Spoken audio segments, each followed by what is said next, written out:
Ladies and gentlemen.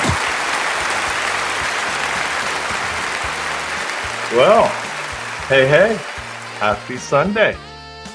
And welcome to Dave's After Hours Trivia Club, broadcasting live from the cozy corners of Curiosity Central here in the beautiful upstate of South Carolina. Now, this is where you need to grab your favorite drink and find a comfy spot and settle in. Tonight's not just about trivia, it's about curiosity, memory, and the thrill of discovering something you didn't know that you already knew. Now, we like to mix things up with a dash of fun, a pinch of nostalgia, and just enough mystery to keep you guessing. Now, we do usually go live on Sundays with this After Hours Trivia Club Live. And we will be relaunching our Wednesday night shows this coming Wednesday, always at 7 p.m. Eastern, 4 p.m. Pacific. So mark your calendars and don't be a stranger. While our robots do the painting, I'll be serving up the clues, and you will be doing the guessing in the chat. Now, tonight's categories. First, we will rank Scarlett Johansson's top 20 movies. That ought to be some fun. And then we will uncover the 20 most iconic music videos ever made, according to the robots. And finally, we will discover the top 20 natural wonders in both the US and the UK. So US and UK specific. And hey, don't forget to visit davidhansonart.com to snag some of the art of tonight's show. Every piece tells a story, and now some of them can hang on your wall. Now do say hi in the chat if you haven't done so far. This is where you will throw out your wild guesses, or you can just hang out and enjoy the ride if you'd rather. Let's see, King's in the house. Good to see you, King. Arena's here. The early birds have arrived, which means it's time to oil up our robots and get this thing rolling. Let's do it.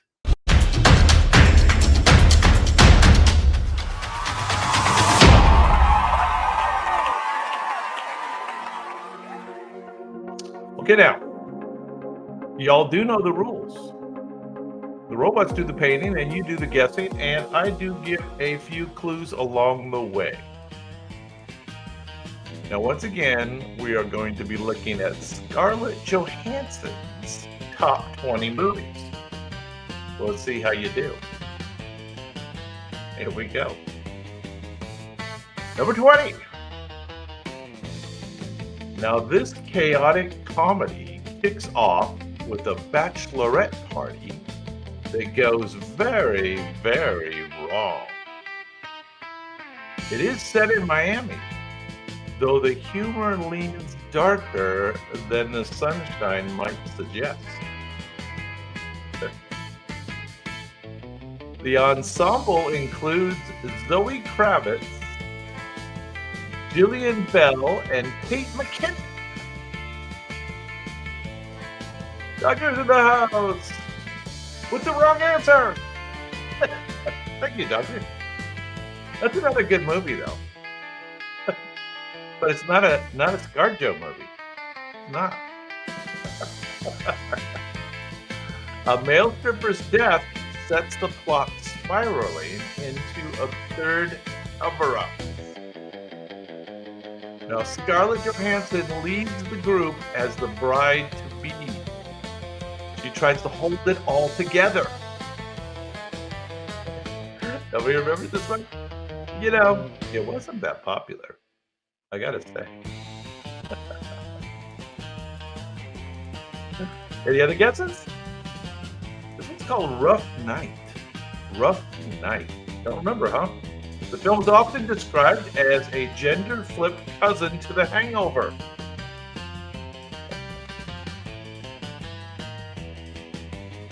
Yeah. Oh, there you had it, King. You had it. All right. All right. I like this one. Number 19. This sci-fi flick asks the scientifically dubious question, what if humans used 100% of their brains? It was filmed partly in Paris, blending chase scenes with philosophical voiceovers. You gotta have those Paris chase scenes, right? Am I right?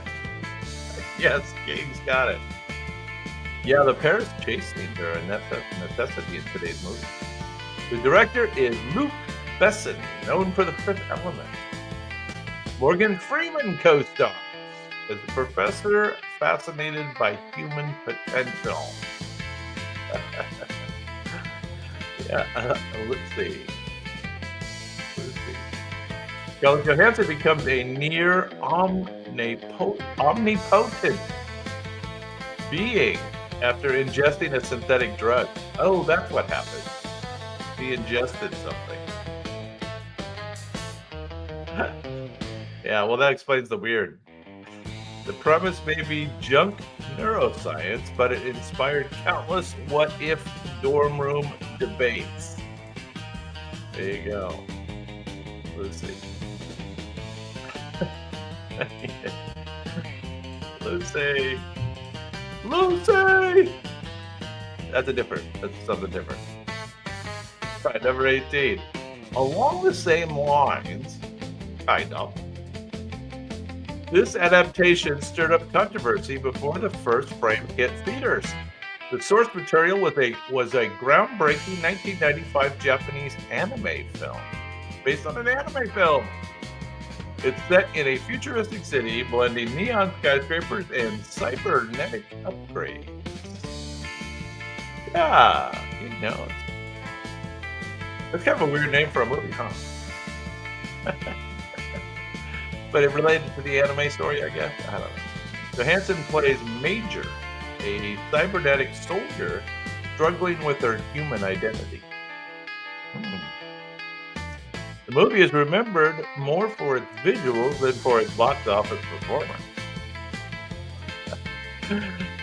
Yeah, well, that's pretty weird looking right there. I had a little trouble with the AI video on this one. I had to go to Grok. Grok will give me anything. The anime was better. Yeah, there you go. Well, yeah. So, you know, the AI video here at the Indie is worth waiting for. It was Grok. Fans joked the real ghost in the shell was the missing box office receipts. Oh, that's a funny one. There she is. Okay. Number 17. Now, I don't remember this one, so good luck. This eerie indie film features long stretches of silence and unease. Much of it was filmed with hidden cameras, catching real people unaware. The setting is bleak, rainy Scotland. Rainy Scotland, where strangers get lured into a van. Johansson plays an alien predator studying and hunting humans. Really? It seems like that clue's in the wrong movie. Its surreal imagery cemented it as an art house sci-fi classic. Yeah, you know it. Did you see it? I thi you know, her look here is vaguely familiar, but I might have turned it. Many of the men filmed interacting with her didn't know it was Scarlett Johansson until afterwards. That's weird. So it's an indie film that she kinda went incognito on. Not amazing. Yeah, of any of the ones so far, I think this is one that I would maybe try to look back up. Under the Skin is correct. Alright, let's move on. Number 16. Now this directorial debut, she directed this, was crafted by a former Third Rock from the Sun star. Oh, or the Third Rock star directed it. That's what they mean. Somebody else's first directorial. The story revolves around a New Jersey gym not addicted to pornography. Oh, I'm sorry.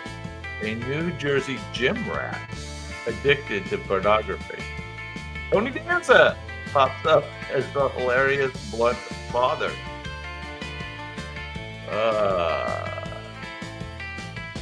Not Eleanor the Great. Do you remember this one? Johansson plays Barbara, a sharp-tongued, demanding girlfriend. The film was written, directed, and starred Joseph Gordon-Levitt. Huh. New Jersey story. Tony Danza pops up.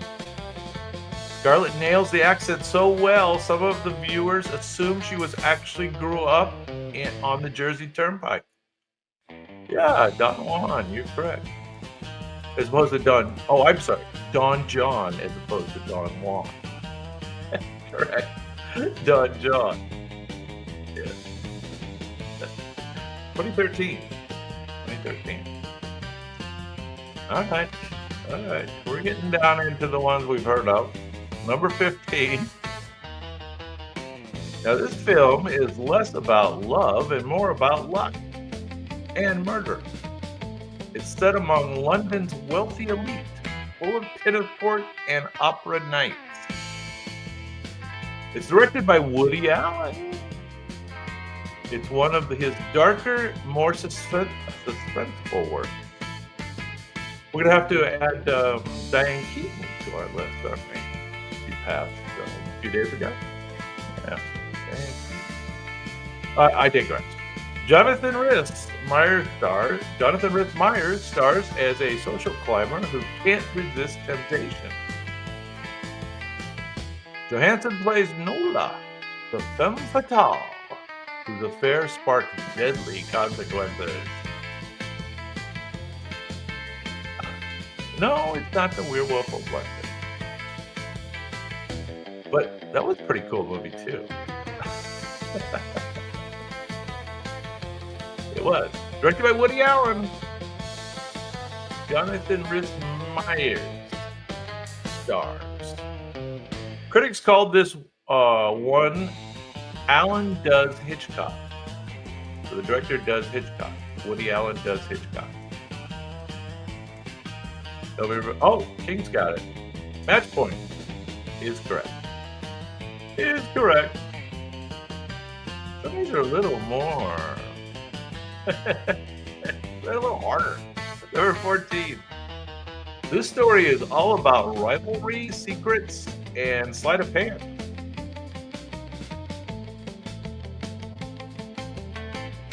Behind the Green Door, I like that. It's set in Victorian London. It pits two magicians against each other. Hugh Jackman and Crispin Bale headline the dueling illusionists. Yeah, King. You know your movies. This is directed by, who knows the director of this? It twists time and perspective. Cool. Johansson plays Olivia, who gets caught between loyalty and betrayal. Oh, what if the best films ever made? Then you should know the director. Who directed it? David Bowie appears as Nikola Tesla. Nikola Tesla. How about that? Because apparently Bowie was born to play an eccentric inventor. Yes. He's played a few. Yeah, Christopher Nolan. Very good. Correct. Jerry Lewis.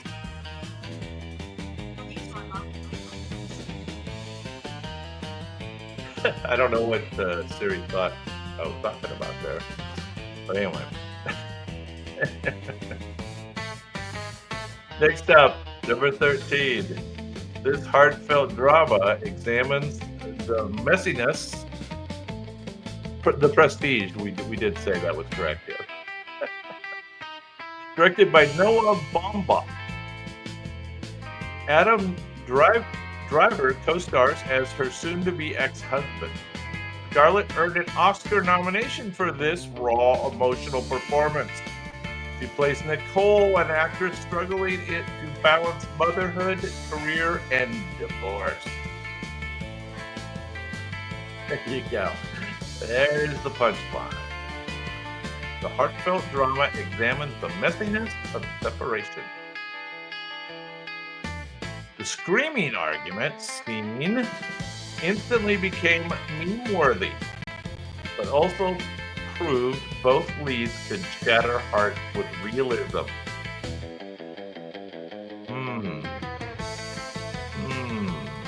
Anybody remember the name of this? This is 2019. This heartfelt drama. She got a Oscar nomination for this one. Oscar nominee for this. Yeah, they love a divorce story. Actually, it was called Marriage Story. Yeah. Close, Doctor. Close. It's called Marriage Story. There you go. Who'd guess? Now, this one's a little bit unusual. This film, it's only her voice, I think, in this one. This film imagines romance in a near-future world of tech intimacy. It's directed by Spike Jonze. It's dreamy, melancholic, and strangely hopeful. It's not AI. This is Joaquin Phoenix, and he stars as a lonely man writing personalized love letters for a living. Yeah, King knows. So, Johansson never appears on screen, but her voice performance won rave. How about that? That's right. Her voice is a big deal, right? Was it OpenAI in trouble for her voice? I think so. She plays Samantha, an AI operating system who falls in love with her user. Damn. Cool. Originally cast with Samantha Morton, Scarlett replaced her mid-production and reshaped the entire tone of the film. And you're right, the name of the movie was Her. 2013, Joaquin Phoenix. And Scarlett's voice. All right, this next one was kind of fun.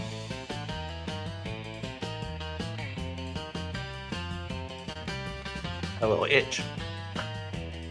This anti-hate satire is set in Nazi Germany, but plays with dark humor.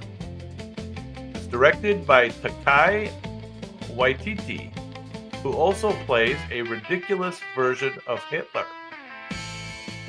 The story follows a young boy who discovers a Jewish girl hiding in his attic. You are correct, King. You are correct.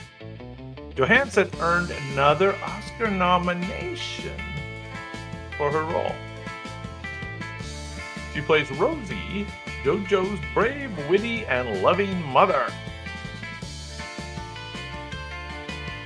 Taika Waititi cast Scarlett after being impressed with her warmth and her ability to tie a perfect shoelace bow on screen. That was important, apparently. You had to be able to tie a bow on screen. Jojo Rabbit is correct. You're right. 2019.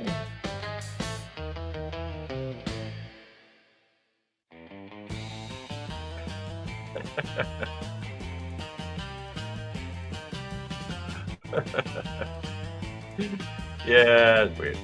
Okay. Top 10. Let's do top 10. Here we go. This one's based on a novel inspired by a famous Vermeer painting. The setting is 17th century Delft in the Netherlands. Colin Firth plays the painter Johannes Vermeer. I don't know if I say that correctly. Johannes Vermeer. You remember the name of this movie? She plays Griet, a servant girl who becomes the subject of the masterpiece. The girl becomes the subject of the masterpiece. And who does she look like? What famous painting? We have done famous paintings on this show.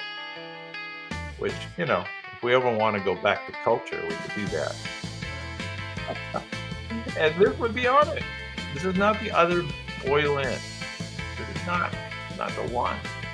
This is the name of a famous painting. Is the name of the movie. The film cinematography was so carefully lit, critics nearly edited nearly every frame. It is The Girl with the Pearl Earring, and I fool you because I don't show you that exact picture. Just the same girl. Yeah, exactly. The name of the movie is Girl with the Pearl Earrings. There you go. Okay, yeah, I remember this now. The next one. I do. This romantic dramedy, love those dramedies, bounces between passion, confusion, and a lot of sangria. There was a lot of sangria. It was filmed on location in Spain's sun-drenched Barcelona.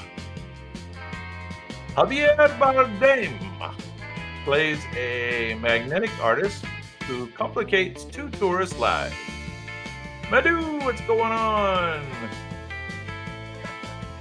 No, but good guess. I think he is into her. Incorrect. Penelope Cruz won an Oscar for her fiery supporting role. And King's got it. Penelope Cruz, never heard it? Yeah. Too hottie. Johansson plays Christina, who gets swept up in a very unconventional love triangle. Woody Allen, admitted tourism officials in Spain practically begged him to film there. Hello, Woody Allen. Ricky Cristina, Barcelona. It's correct. All right. Top 8. Here we go. This one's another sci-fi. This is all the way back in 2005. This sci-fi thriller asks, what if your whole life was a lie? It's directed by Michael Bay. It's loud, flashy, and full of explosions, of course. Ian McGregor co-stars as a man questioning his reality. Yeah, you guys know this one. Ian McGregor. I loved him in the motorcycle documentary. I forget what, I think it was on Prime or something, where they go around the world on motorcycles. Pretty cool. Johansson plays Jordan 2 Delta, a clone desperate for freedom. Plays a clone. The film flopped in the U.S., but became a surprise smash in international markets, particularly Russia. Where's Alex? You probably knew this one. The island. The island, of course. It's correct. Underrated. Yeah. The island. They like it in Russia. Apparently. She looks good there. Ian looks good there. Number 7. This MCU entry, okay, so I'm telling you right now, the next 6 are all kind of related. 6 in a row. This MCU entry finally gave a fan favorite character. We're going to need the exact answer. The story dives into her past and her found family. This is a story about her family. Florence Pugh, the favorite, steals scenes as Yelena Belova. Yelena Belova. Yeah, you guys know this. Very good. Florence Pugh. The film bridges the gap between Civil War and Infinity War. Got to bridge the gap. What was the name of Johansson's character in this? And a lot of the other movies too. What's her name? It's Black Widow, but what's her real name? Human name.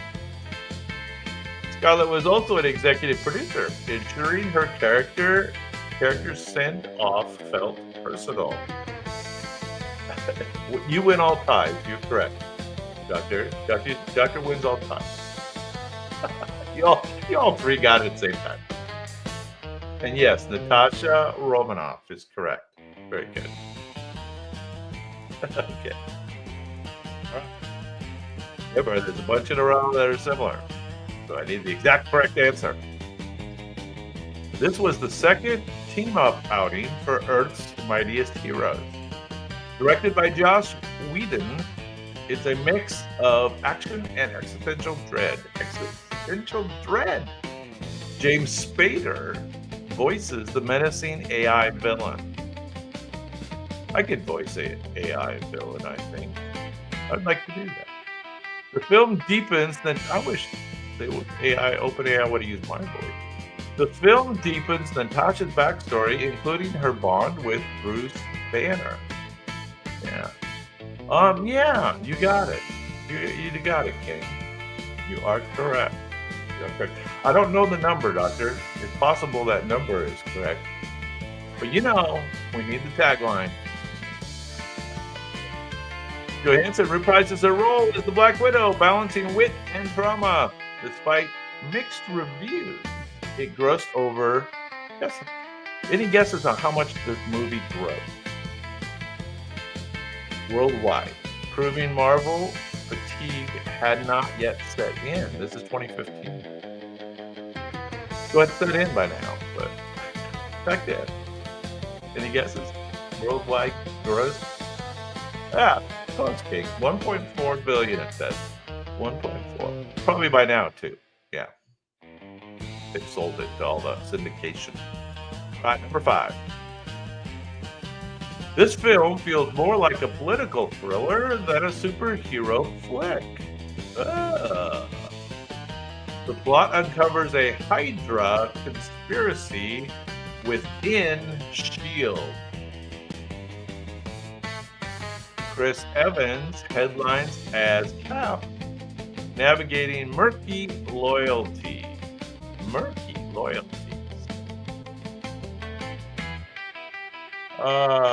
No, that's not the one. This is 2014. It features elevator flights, car chases, and heavy doses of paranoia. Johansson's Natasha becomes Cap's closest ally, blending her humor with spycraft. So it's the most spy-like one. It's the most, what did they say? Political one. The Russo brothers cited 3 Days of the Condor as inspiration. Cold War paranoia in spandex. Yeah, King, you're correct. Captain America, the Winter Soldier. Captain America, the Winter Soldier. Cold War paranoia in spandex. We'll take it. All right, top 4 now. We're still in the related run. We got 3 more in the related group. Now, this was only the 3rd film in the MCU. 3rd film. Still finding its footing. Robert Downey Jr. returns as the fast-talking Tony Stark. Returns. That's the key clue. Robert Downey Jr. returns. King's already got it. Mickey Rourke chews scenery as the villain Whiplash. I bet. Fans were introduced to a mysterious redhead assistant named Natalie Rushman. She was revealed to be Natasha Romanoff, launching Johansson's Marvel journey. Yeah, Iron Man 2 is correct. Scarlett dyed her hair herself to test out the look before filming, sending Marvel execs iPhone selfies to seal the deal. She was working for this job. She saw the dollar signs in the future. Yeah. Well, you know, we're down in the rich category here of the top 4, top 3. You know, you're gonna know most of them. It's gotta be easier. That's the thing about a countdown. It doesn't get harder, it gets easier. Number 3. The culmination of Marvel's Phase 1. Loki invades New York with an alien army. The team, Cap, Iron Man, Thor, Hulk, Widow, and Hawkeye, finally unites in this film. Johansson brings acrobatics and sharp banter to the group. Black Widow cements herself as one of the core Avengers. That's correct. The Avengers. Anybody know the year of the original Avengers movie? Joss Whedon admitted Black Widow's chair fight integration scene was written specifically to show off Scarlett's comedic timing. Oh, I thought they were trying to show off something else. Usually it's something else. Yeah, Madu. You're correct. 2012. The Avengers. This is the first one where they united, I guess, huh? You know, they all kind of blend together for me. You guys probably know them better.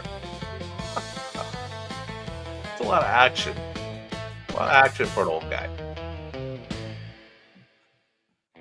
All right, here we go. Number 2. Last one in this set. The ultimate Marvel crossover event. The heroes attempt time heists to undo Thanos' destruction. The Thanos or Thanos? The film became the highest grossing movie of all time. Until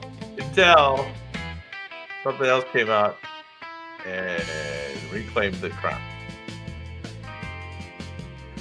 You're correct. King is correct. Close, my dude.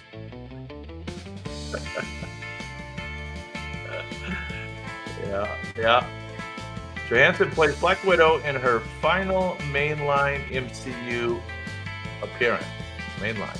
I don't know exactly what that means, but mainline. Natasha makes one of the Sokka's most emotional sacrifices. Brings a tear to my eyes. The scene on Vormir was originally shot with a different choreography, but audiences cried too little, so Marvel made it even sadder.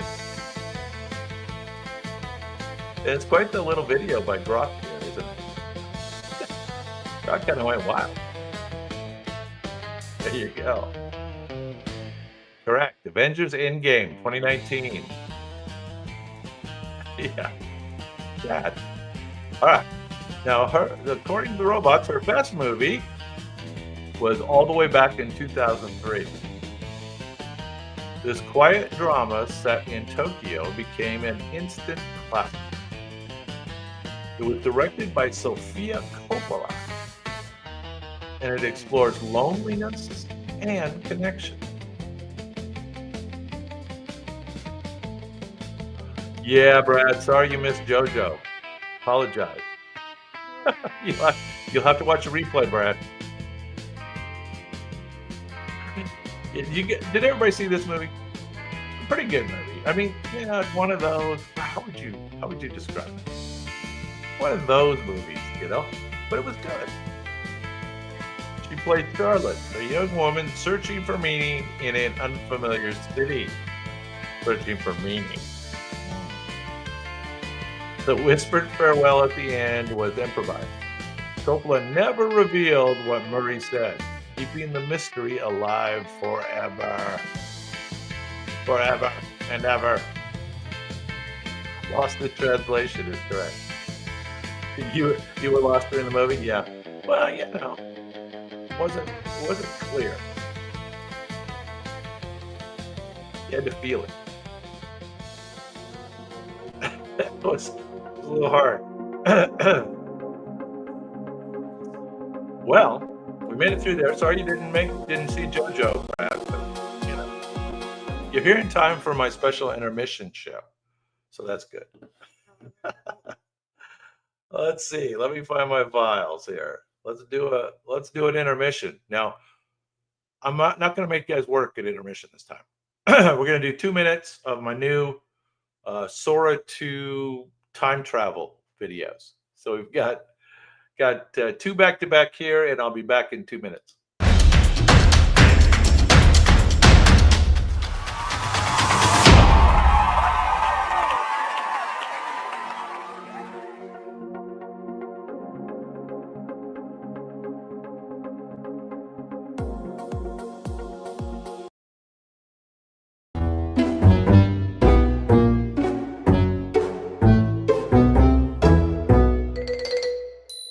Project incoming. Temporal coordinates set for 66 million years ago.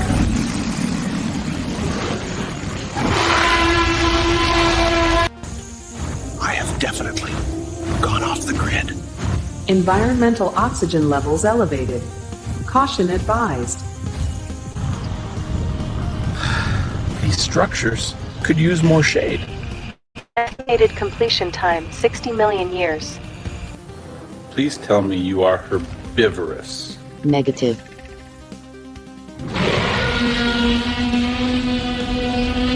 That is definitely not a weather balloon. Impact trajectory confirmed. Recommend evacuation. Leaving before the remodel gets serious! Temporal exit active. That was one remodel with global consequences. Specimen identified probable omelet ingredient. Let's stick to modern clients.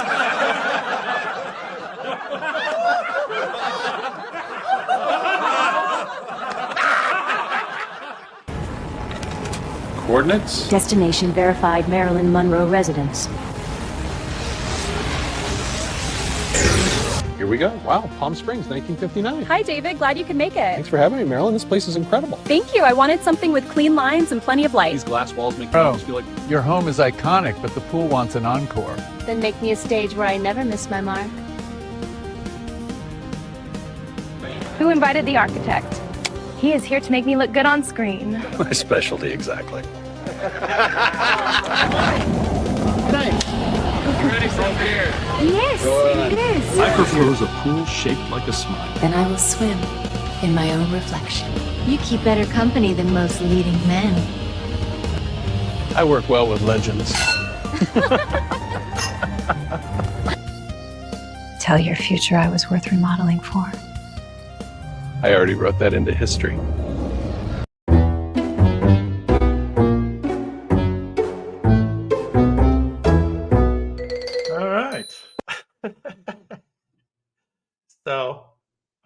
What'd you think? That sword too's pretty fun. It's a fun little toy for sure. Hopefully you guys enjoyed that intermission. And you're ready to go for the next round. Next round is going to be music videos. Music videos. Here we go.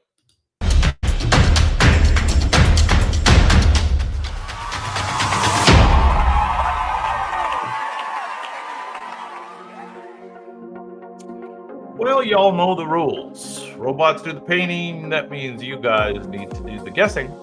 And I will try to confuse you along the way with some clues.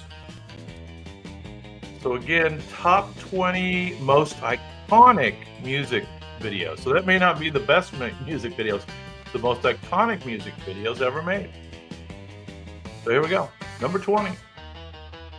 We had to select one picture out of the video to show you. This video turned stop motion animation into a rock star. Its surreal visuals included dancing raw chickens and singing fruit.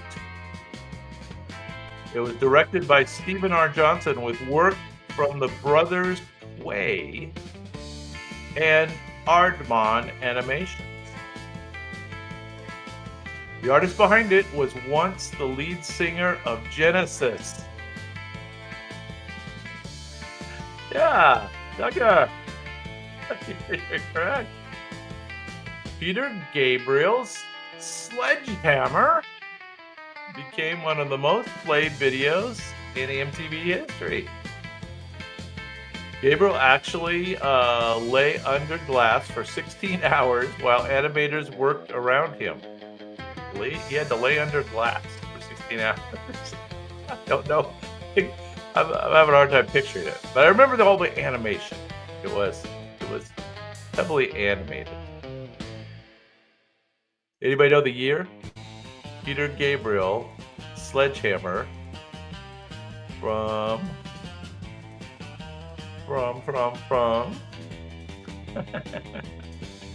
way back, 1986. 1986. Way back when. All right, I think you'll know this one. Number 19. This video proved 3 dancers, black leotards, and a white backdrop were all you needed to conquer pop culture.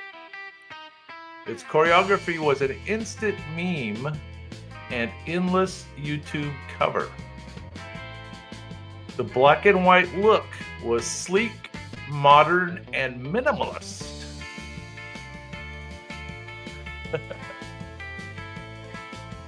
Alright, anybody know this one? Remember, this is top music videos or most iconic. There you go, King. That is there's a tagline on it too, King. So, single ladies with something else in parentheses.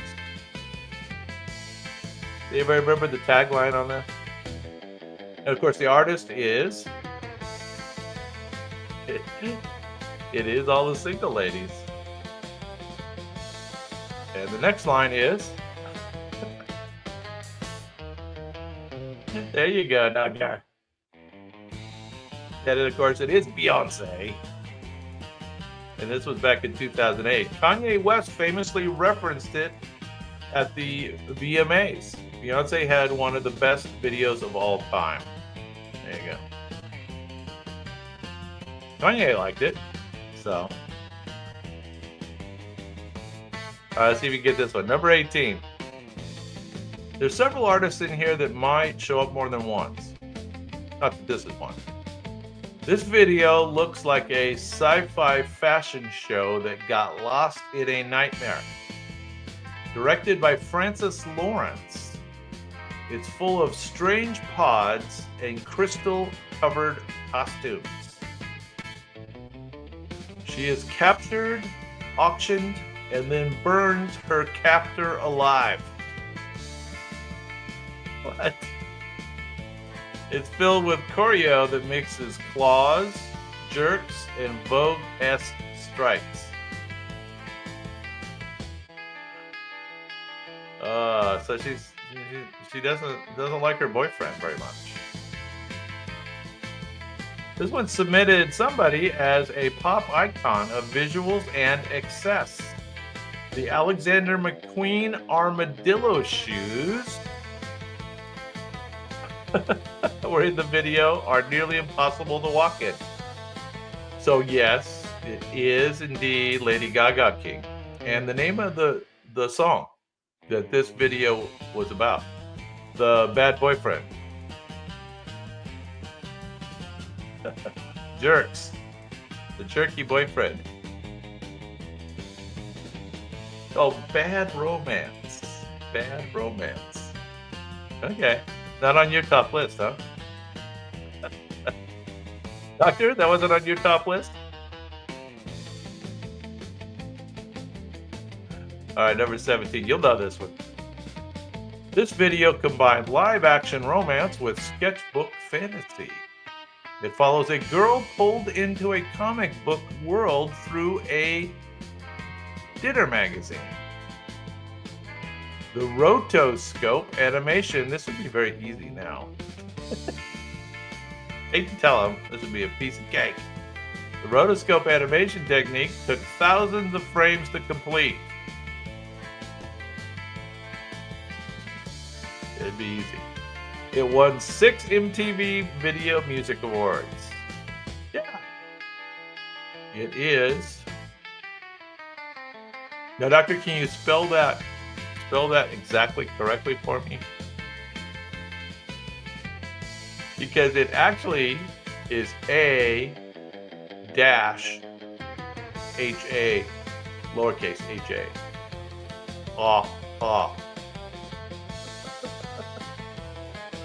You know the song? Who remembers the song? What was the name of the song? Who's got it? The drawings took 16 weeks to hand draw, frame by frame. Wow. There you go. How about Take On Me? Take On Me. There you go. You had it. I think we're dealing with a little bit of a slow internet, but that's all right. We'll bubble through. Incidentally, I have flags on my lawn where the new internet line is supposed to go. So I may have fiber optic internet in the next couple weeks. We'll have our fingers crossed on that. I have flags in my lawn.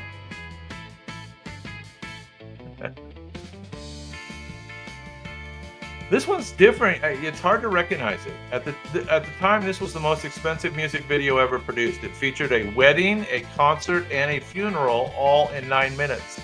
Stephanie Seymour, the lead singer's girlfriend, stars as the bride.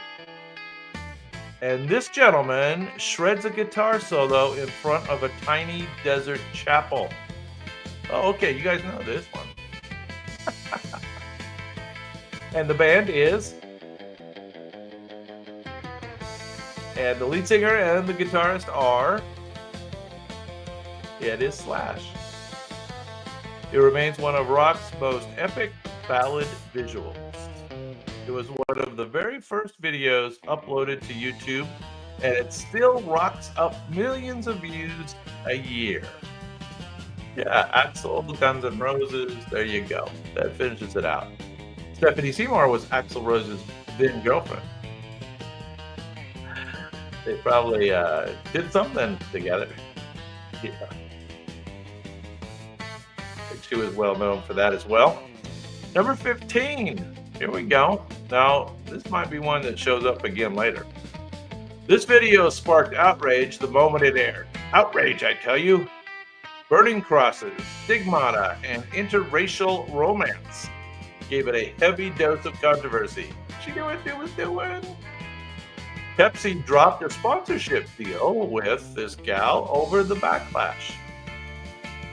It was directed by Mary Lambert, who also did Pet Sematary.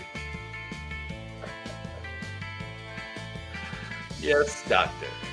Who knows the name of the song? Yeah, Doctor, you got the name of the song as well. Very good. Solomon, what's going on, man? Good to see you. This was directed by Larry. I said that, but commentary, and it is Like a Prayer by Madonna. Who knows the year? Anybody know the year? The Vatican itself condemned the video, which only boosted its popularity. No doubt. When the Vatican condemns your video, that sends it to the top of the charts. Yeah, 89. That's correct. Very good. Very good.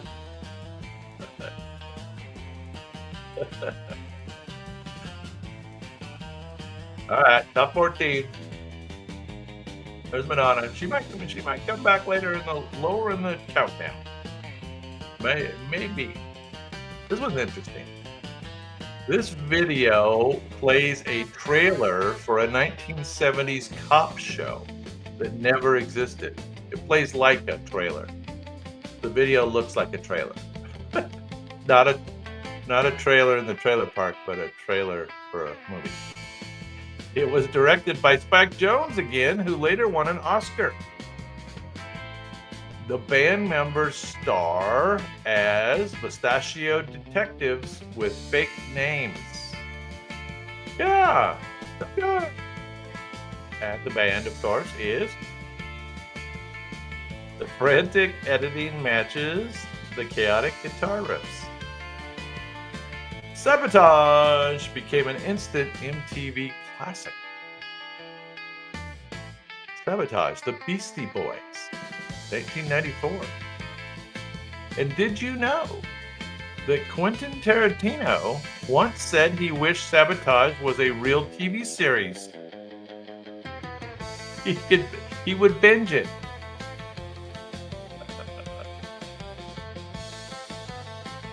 Not the Pet Shop Boys, the Beastie Boys, 1994. There they are.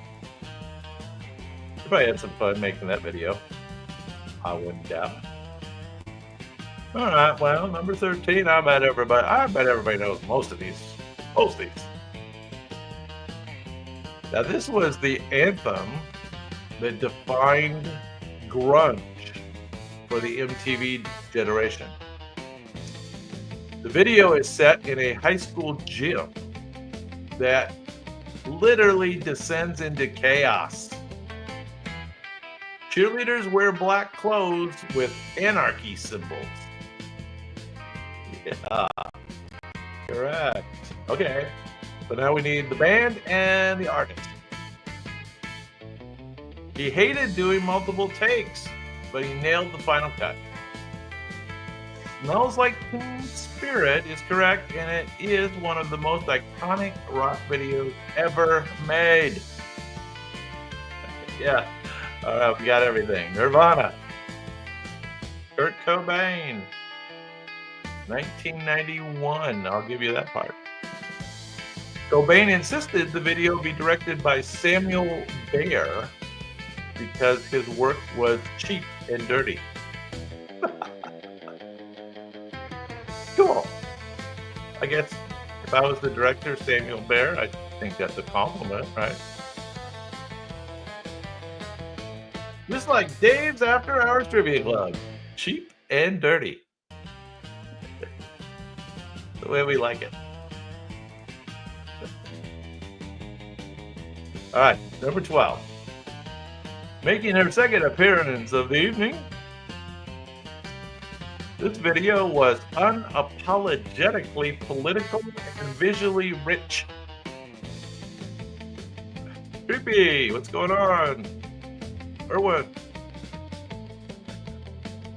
It includes references to Hurricane Katrina and Black Lives Matter. Political. She sits atop a sinking police car in one unforgettable shot.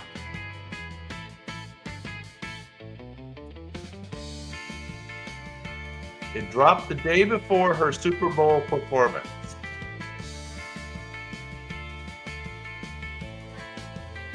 It is Beyonce, and the name of the song, the video is, it solidified Beyonce as both an artist and an activist. the line, "I slay," became a battle cry, echoed across social media and protest signs alike. Nobody remembers the name of the song. Katrina, Hurricane Katrina, Black Lives Matter. Yeah, it's Beyonce. So we kind of goes in one, goes out the other. 2016, it was called Formation. Formation. Yeah, we're not really into the pop stuff, you know? That's all right. This one's kind of unusual. They think this is one of the greatest videos ever made. Number 11, 2002. This stark video is almost unbearable in its emotional weight. It was filmed in this gentleman's Tennessee home just months before he died. The song is a cover of 9 Inch Nails, reinterpreted with raw fragility. Images of decay, memory, and faith flash across the screen. This gentleman's transformed this song into one of the most heartbreaking music videos ever made. All right. Looks like, okay. Doctor's got some of the pieces. King's got some of the pieces. Looks like Creepier one's got all the answers there. Good teamwork. Hurt by Johnny Cash, 2002. Anybody remember this video? Yeah, the song was meant for him, yeah. Trent Reznor, who wrote the song, said after seeing the video that song isn't mine anymore. So it's kind of the same. Johnny owned it. All right, top 10. Let's do it. Now, this video feels more like a dance, a protest, and a nightmare rolled into one. Donald Glover's performance shifts from comedic to horrifying in seconds. This one is directed by Hiro Murai, or Murai. It's filled with symbolic background chaos. Its gun violence imagery sparked massive debate. All right, you know it. You know the artist. There, you got it all, King. Very good. Very good. This is America. Childish Gambino. 2018. The video dropped unannounced during an SNL performance, immediately dominating global headlines. Yeah, controversial. Wait till you see Grok's little video of it. So, in each of these cases, when we do the little video at the end, I use the AI Grok to interpret the picture. So here we go. That's pretty good interpretation. There you go. All right, the robots liked it. All right, number 9, many people's favorite. This video turned music into cinema. This is the one. It begins as a love story and turns into a horror flick, then morphs into a zombie dance party. It does. It's a long video. It was directed by John Landis, and it featured full Hollywood-level production. Yes, correct, of course. But I guess I don't need to ask the artist. How about the year? Anybody know what year this was made? Jackson's red leather jacket became instantly iconic. Instantly iconic. Thriller redefined what a music video could be, and that's definitely true. The making of the documentary was sold on VHS and outsold most albums that year. The making of album. Yeah, close. Very close. You guys are all around it. 1983, of course. The one you didn't say. I think we always give it to Within One. So you both won. Very good. Thriller, there they are. I don't think Grot nailed the dancing here, though. He's not really doing the zombie dance here. No. And he doesn't look like he's had too much surgery there, so that's good. All right, number 8. Number 8, making her second performance on the charts. This video pulled inspiration from underground ball culture. Underground ball culture. It features dancers striking poses like living statues. It was directed by David Fincher, who later made Fight Club and The Social Network. Doctor, who knows the year? Anybody know the year? Madonna channels old Hollywood glamour throughout this video. Vogue turned into ballroom into mainstream pop. Turned ballroom into mainstream pop. There you go. The robots, try to be fair, Robots seek justice. Well, the whole list is a little pop heavy. It's not really our cup of tea. It's not heavy metal or rock bands of the 80s. No, it's none of that. This is most iconic music video. Madonna Vogue. There you go. There she is. She's very Vogue.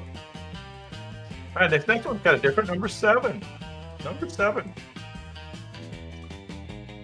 This video introduced the world's first major virtual band. It blended 2D animation with a trippy hip-hop vibe. The cartoon members became recognizable personalities. The animated visuals were directed by Jamie Hewlett, the co-creator of the band. Yeah, you're correct. You're correct. You guys knew that. So I'm not real familiar. What's like a hit? Is there a hit song? Oh, besides Clint Eastwood? I don't know why I'm not familiar. That must have been a little period of time there where I was tuned out of music. I was still stuck in the 90s. Close. 2001. A little later. 2001. Clint Eastwood showed music videos could expand into multimedia worlds. Damon Albarn recorded the vocals in one take, giving it an eerie, casual cool. We like that eerie, casual cool. And those are the Gorillaz, and we can't wait to see what the Gorillaz do. There they are. Not that exciting. Gorillaz. Windmill Song. Okay. I'm going to have to look that one up. Not super familiar. Number 6. All right, making another appearance. This video pushed early digital effects to their limit. The face morphing sequence wowed audiences worldwide. Face morphing, they probably just took before and afters of every one of his surgeries. Macaulay Culkin kicks things off in the opening scene. It premiered simultaneously on 27 different networks. It became a global event, the premiere. The premiere was watched by over 500 million people. Yes, you're correct. Everybody's got it. Everybody's got it. The king got it first. Yeah, Michael Jackson. You're correct. Black or White, Michael Jackson, 1991. It was the biggest TV audience ever for a music video. 500 million people. I vaguely remember that. Vaguely. This is about the same time as Miami Vice. I can't remember. This is after Miami Vice. I don't know. I mentioned Miami Vice. Maybe Brad will pop back in. It's possible.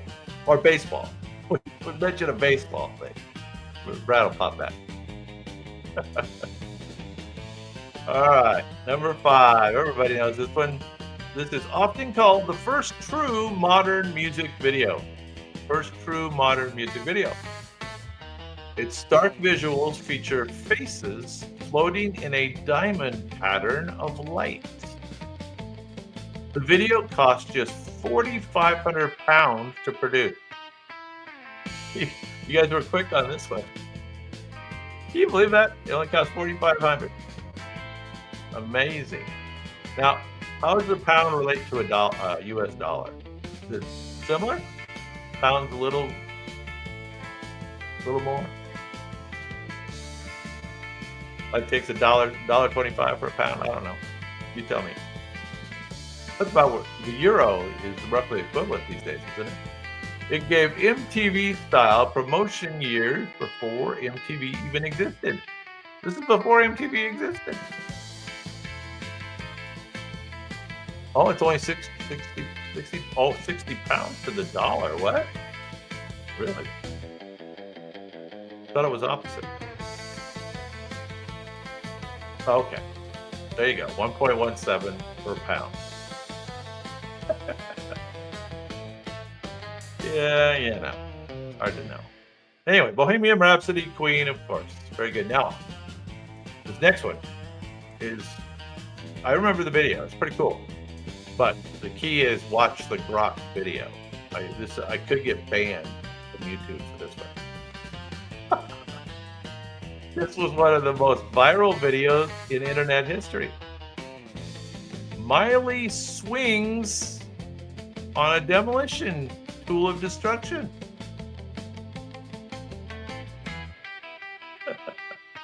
It's directed by Terry Richardson. It sparked both think pieces and memes. Yes, there you go. The emotional delivery actually made some viewers cry. What? The emotional delivery, I'm going to read that quote again because I don't believe it. The emotional delivery actually made some viewers cry. You're correct. Wrecking Ball. Wrecking Ball cemented Miley's post-Disney reinvention. That was the purpose. Yeah. Miley virus. The sledgehammer licking moment became a Halloween costume staple overnight. Here we go. Up, Grok. What are you doing? I'm glad my head's there. Oh, wow, that's perfectly placed. All right, top 3. Here we go.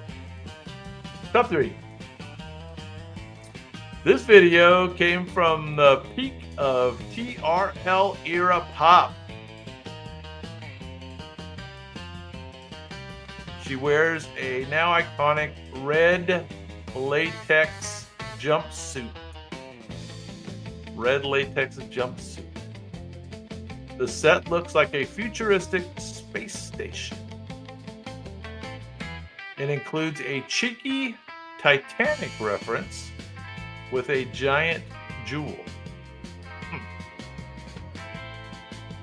This one defined late 90s pop imagery. Yeah, there you go, King. King's got it all there. Pay attention. The latex suit was so hot under studio lights, Britney had to be hosed down between takes. They have to hose her down now. Have you guys seen her little thing she posts, her social media? Oh my gosh, she needs to be hosed down. Oops, I did it again. Britney Spears. From the year 2000, she looks so sweet and innocent there. She does. Oops, I did it again. Oops. All right, top 2. Here we go. Was the album called Toxic? I don't know. Number 2. Now, changing gears just a bit. This video is visually simple, but emotionally devastating, much like the Johnny Cash one. It features an abandoned house filled with symbolic imagery. A dancer in dust and shattering glass amplify the intensity. You can kind of barely see what's going on there. The lady that's sitting there is belting out the song with minimal movement. She showed that raw emotion can outshine spectacle. Outshine. There you go, King. Now you got the artist, but you don't have the song yet.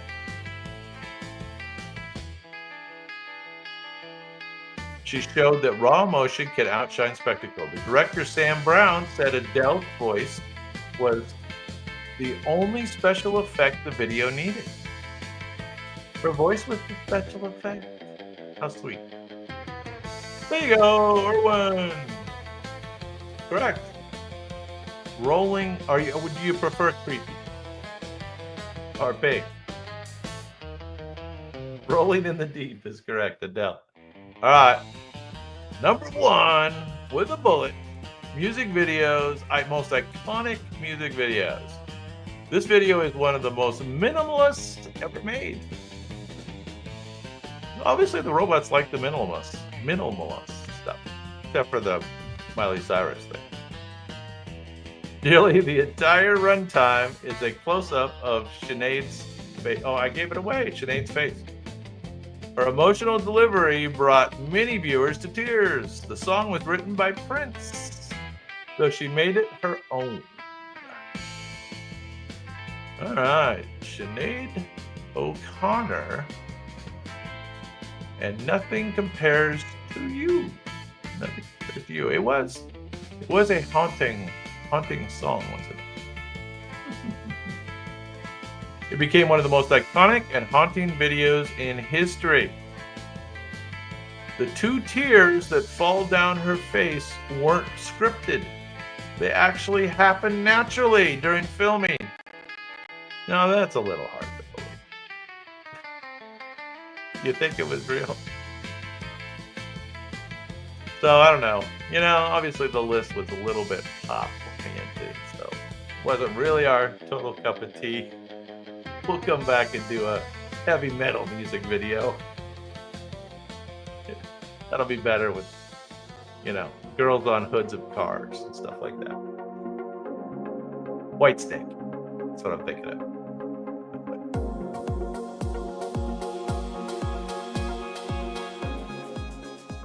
She didn't wear a red jumpsuit in that one. Well, that's disappointing to know that we have an error in the system. I will look that up, and I will post that to the channel. That's true. If we made a mistake on her red latex jumpsuit, although I like the red latex jumpsuit anyway, so there is that. All right, you guys ready for another intermission? Why not? Quick intermission, 2 minutes, and we'll be back with round 3.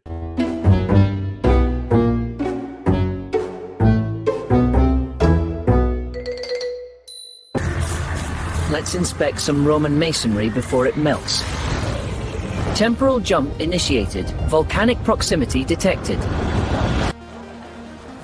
Now this is what I call mixed-use zoning. You buy grapes or gossip?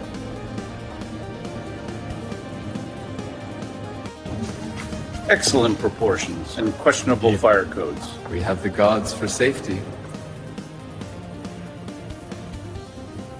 Even the mountain applauds our feast. I'd call that seismic approval.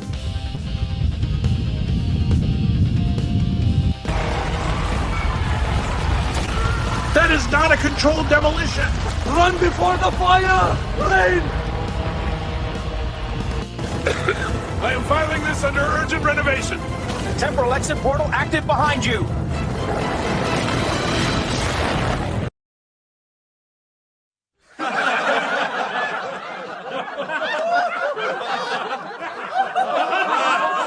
Coordinates locked for a cold call. Temporal engines ready for Neanderthal era.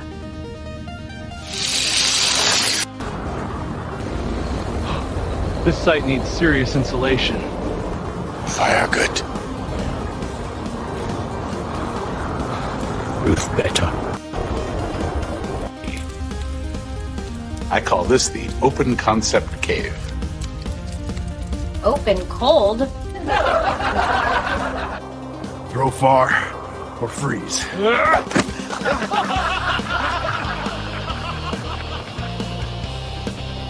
Architecture was supposed to be safer. I usually build with steel, not steak.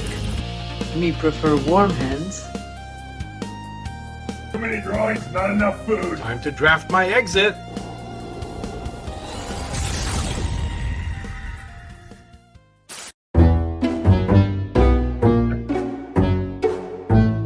Thanks for enduring during the intermission. Anyway, Erwin, I'm sure you're correct. I will look that up and I will post the correction. You sound like you know your Brittany. All right, so let's find where we are here and do round 3. Here we go. I think this is it. Over here. It is indeed. Here we go.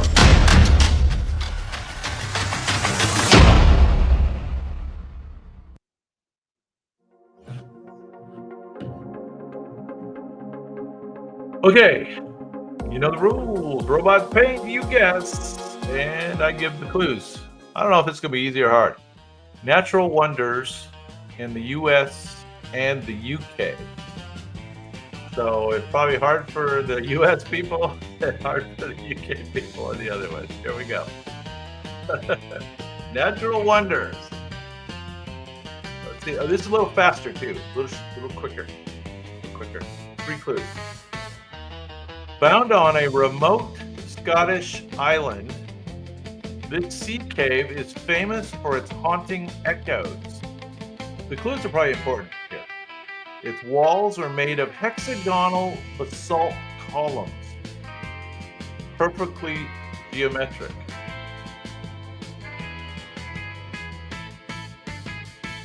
Legends say its eerie sound inspired composers.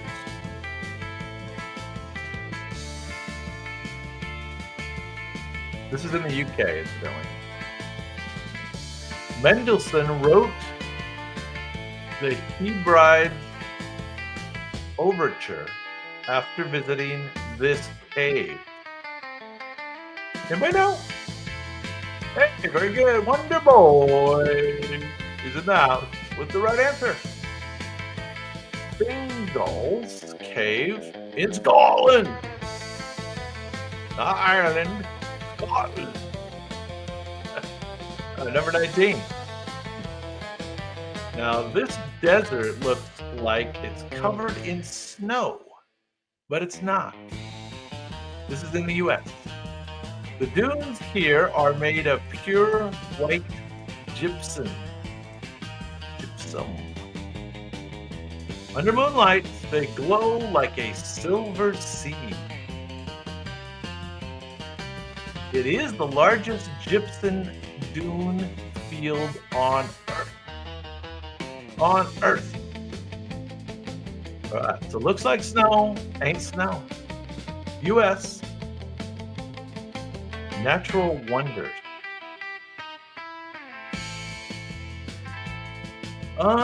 This is not where they do the speed test. This is not that place. This is where they blew up a atomic bomb once. This is the White Sands National Park, right next to the place where they blew up the bomb. Anyway, I think. Pretty sure. All right, next one's in the UK. Now, these bright white sea stacks jut dramatically into the English Channel. They've been battered for centuries by waves and storms. Their name comes from a long-lost spire-like rock. Long-lost spire. How do you lose one of these things? I don't know how you would lose one. It is not the Cliffs of Dover. Hang on to that, though. This is somewhere else.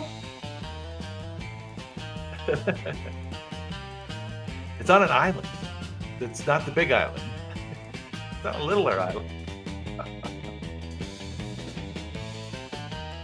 A historic White House still guards the site today. It is the Needles on the Isle of Wight.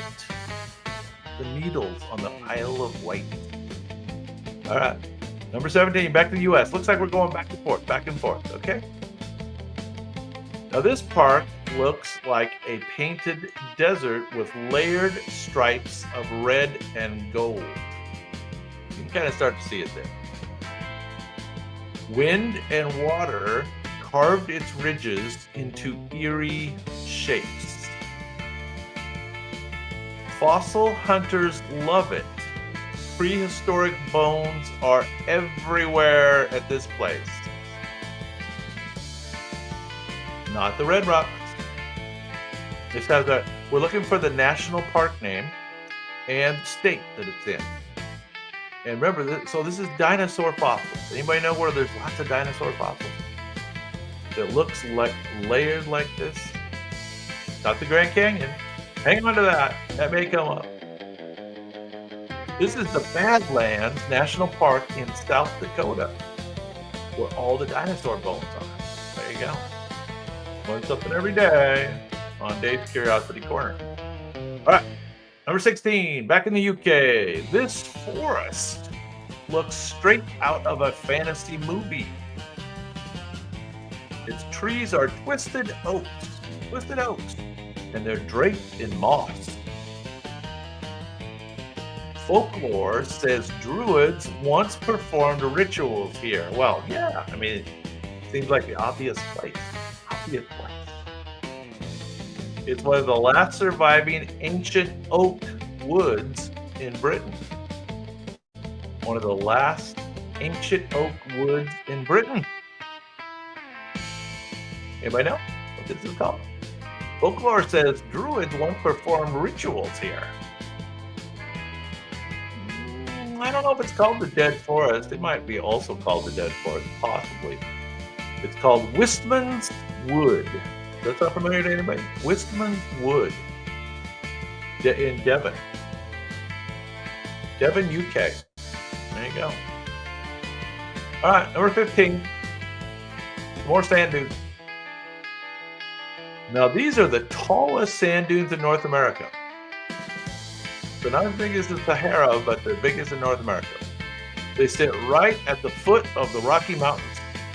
What's the clue?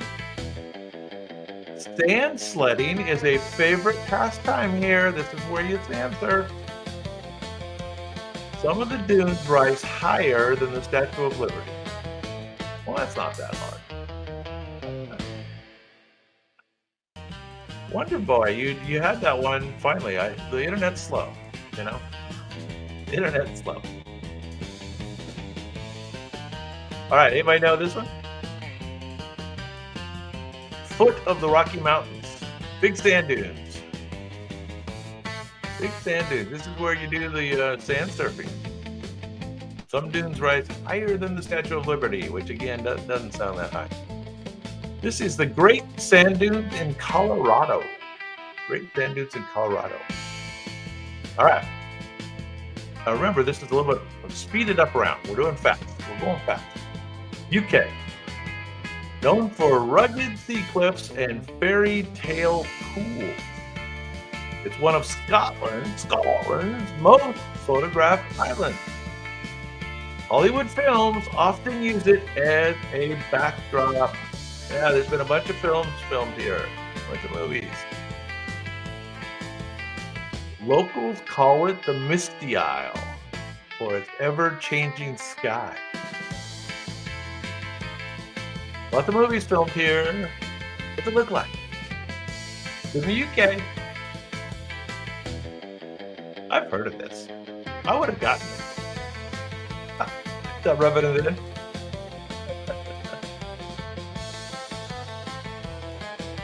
You guys probably know it. It's just our slow internet. It is the Isle of Skye. The Isle of Skye in Scotland. Yeah, you got it. All right, number 13. Back to America. You've seen it its towering red mesas in countless westerns.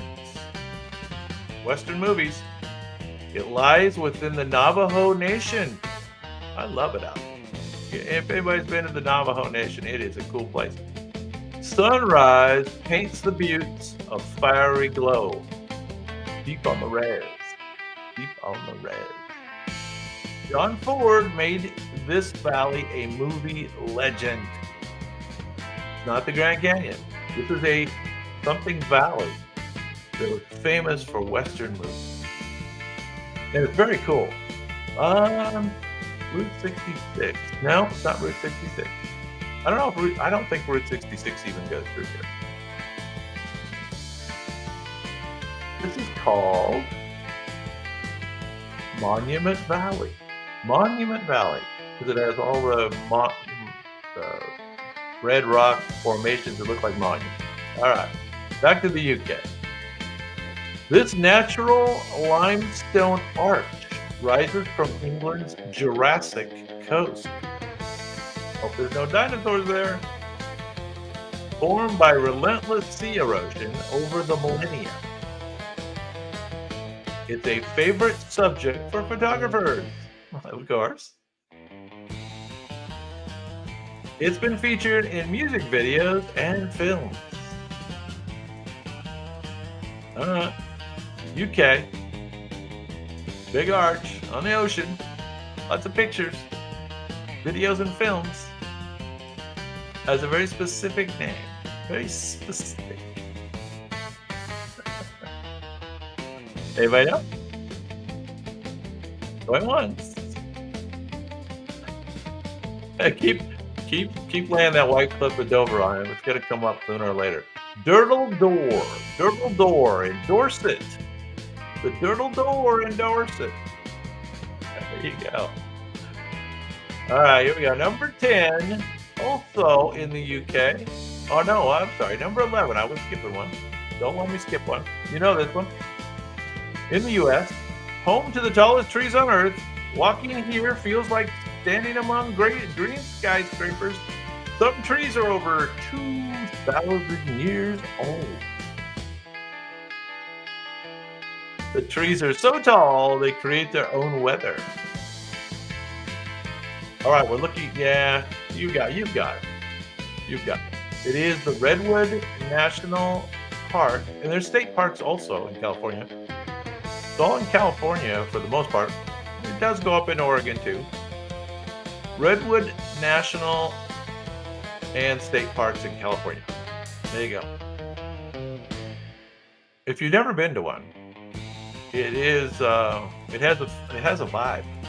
It is vibrating when you are in the deep old growth forest. Yeah. All right, back to the UK. Now this shoreline looks like a giant stepping stone. It's made of 40,000 interlocking basalt columns. Legend says an Irish giant built it to fight a Scottish rival. Makes sense. The columns were formed by cooling lava about 50 million years ago. It looks man-made. It definitely looks man-made. Do I know what this is called? Or where it is? In the UK.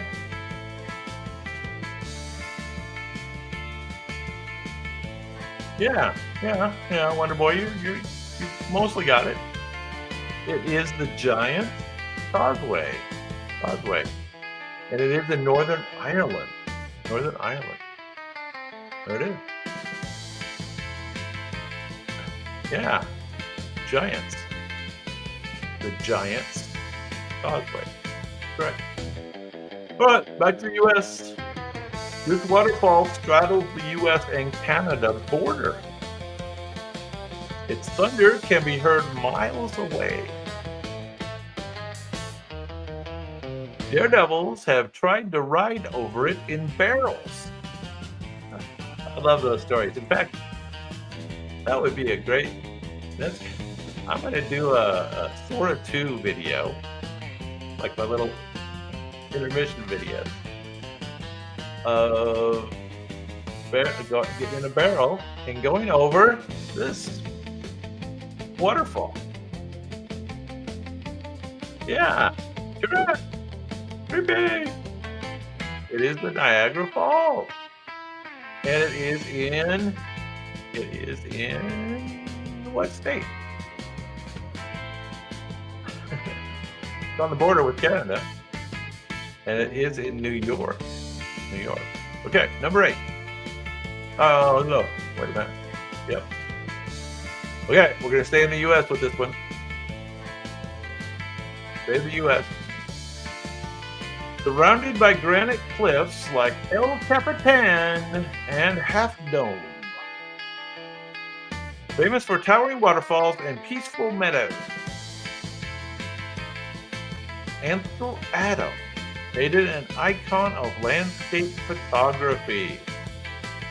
Now, I don't know if any of you know who Ansel Adams is, but he does black and white photography for the most part. And back in the day, and he made this place famous. And it has Half Dome and El Capitan. There you go. Correct you are, or one. Keep it. Yosemite Falls is one of the tallest waterfalls in North America. Yosemite Valley, California. That's correct. All right, let's go back to the UK. This was interesting. This deep freshwater lake is shrouded in mystery. Folklore says a monster lurks beneath its surface.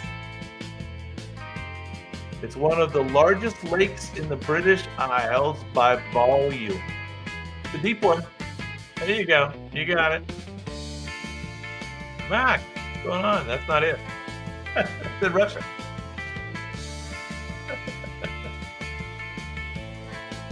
I think Baikal is very deep, but it's in Russia. This is Loch Ness, of course, you are correct. Scientists have scanned its depths many times, no monster found. Yet, the legend lives on. Loch Ness in Scotland. There you go. That looks like a monster out there. You can definitely do that in Sora 2. The Loch Ness Monster, that's a great one. That's a good idea. All right, this is a cool one. If you've never been here, this park sits atop a massive super volcano. And when you're there, you're kind of thinking about it. You're definitely thinking about it. It's the home to geysers, hot springs, and bubbling mud pots. Old Faithful erupts with clock-like regularity. Yeah. Now, it actually straddles 3 states. Can you name the 3 states it straddles? The park's caldera could hold the entire city of Tokyo. I don't know why they put that in there, but we need a graphic. We need a graphic of that.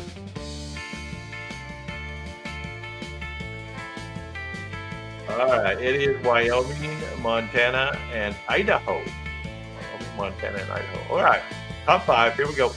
UK. Rolling hills and glacial lakes define this poetic landscape.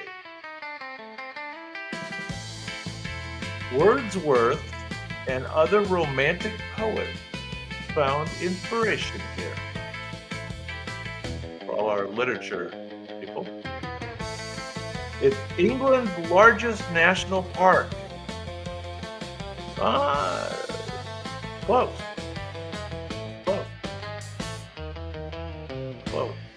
They don't call it the Field District that I know of. They call it something else district. It is a district. It is the largest national park. It is, yes, it is the Lake District. Correct. Lake District. They list a certain place in the UK that it is. I don't know if you know that. It is also a UNESCO World Heritage Site. It is Cumbria, they say. Cumbria. Okay, top 4. Here we go. Back to the U.S. Back and forth. This desert park is filled with more than 2,000 natural stone arches. I said that right. There are 2,000 arches in this park. Some arches seem to defy gravity. They all kind of seem to defy gravity. The famous Delicate Arch appears as Utah license plate. The arches form when red rock layers erode at different speeds. It is not Red Rock National Park. It's actually more straightforward than you would think. The answer is much more straightforward. It is the Arches National Park in Utah. Arches National Park. There it is. All right. Top 3. Here we go. We're still going to stay in the U.S. for this one. Now, you know this one. This immense chasm reveals nearly 2 billion years of Earth history. That's right, 2 billion. It's carved by the relentless Colorado River. Its colors change with the rising and setting sun. Yeah, of course. Of course. This one was too easy. But it's cool. Its colors change with the rising and setting sun. And astronauts actually trained here before going to the moon because of its rugged terrain. That's an unknown fact. You guys picture Grand Canyon for the rainbow. There you go. In Arizona. In Arizona. There you go. If you didn't know that. If you've never been there, it is worth going. All right, top 2. Now, I've seen this answer on the board 100 times already. These towering chalk cliffs rise above the English Channel. For centuries, they've symbolized Britain's strength and resilience. Yes, Britain's strength and resilience. They glow a brilliant white when seen from the sea. Yes, there you go. A little out of order, but I'll take it. The cliffs are made of the skeletons of tiny sea creatures. Did you know that? From millions of years ago. The White Cliffs of Dover. And they're located in, I don't know if it's a county or a town or an area, UK. Somewhere. They're located in something UK. They say it's Kent. Kent. All right, let's do number 1. This one's not really a place. It's a thing. It's a wonder. It is a wonder. And you can see it in both the UK and the United States. Both. This wonder isn't a place, but a glowing sky phenomenon. It's caused by solar storms colliding with Earth's atmosphere. Curtains of green, violet, and red light dance across the polar night. Yeah. What's the common name? Borealis is the Aurora Borealis is the scientific name. What's the common name? The Vikings believed the lights were reflections from shields of the gods. Well, yeah, they look like reflections from the shields of the gods, right? Yeah, you should have used the common name, the Northern Lights. Yeah, there you go. All right, well, so anyway, that last category was meant to be pretty easy and to be faster. And we just try to mix it up a little bit around here. We try to do our normal stuff, and then we try to do a little bit of a speed round, and hopefully you enjoyed that. Anyway, next shows we are starting on Wednesday. So we'll do a Wednesday show this week as well. So look for us on Wednesday at 7. And then, of course, every Sunday, we try to start with some movie stuff. Yeah, the common name. That's it. Northern Lights. All right, so what have I got for you? I've got a compilation video and then an outro. So enjoy the little videos here, and thank you guys for playing tonight. Really appreciate it. Appreciate you always coming out and checking it out. You know, you can watch all these edited and improved on the podcast. So if you look for the podcast on my channel, you can play again. Yeah.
And get us going and us getting to get topic and not only take the sun out of many. The orange fixed over your cat saying.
and get us guy in and us getting to get tapped and ignorantly take the stun out of many. The warrant fixed over your cat's ass.